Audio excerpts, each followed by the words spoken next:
议员尹爱达里击败华人在前，当地原住民申请传统服装的歌舞来答谢相关规格为例，借出反省淡市族群主流化政策。因为议员质疑，包括文化列车等各区里的表演当中，也是存在服装、音乐、语言等这些对原住民甲客家文化的错误刻板，欠缺尊重，要求市府不是看到底的心态。为教材办活动。我们看第一个部分叫文化物质跟挪用，文化物质跟文化的挪用这件事情，其实我一直百思不得其解。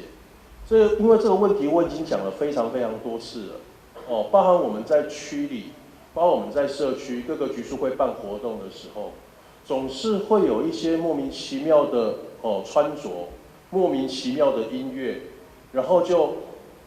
好像说要把它弄得一个很热闹的那个感觉，主持人还在那边我完全不能理解，这是一个推动族群主流化的城市做的事情。对于想要办活动的，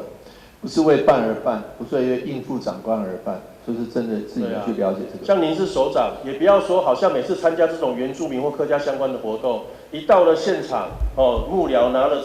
这个发言稿给你，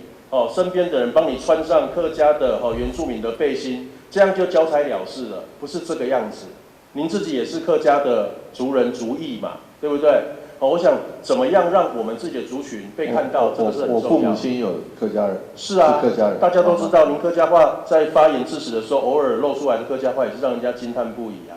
议员除了要求原民会、客委会主管机关一定要提供正确资讯给活动单位，也无就是换文化局来办。会长嘛进一步要求文化局透过轰炸、产业调查，找出原住民较罕见的民俗技艺，想办法将美食团的文艺传承落实文化资产保存。台南新闻阮籍张素维采访报道。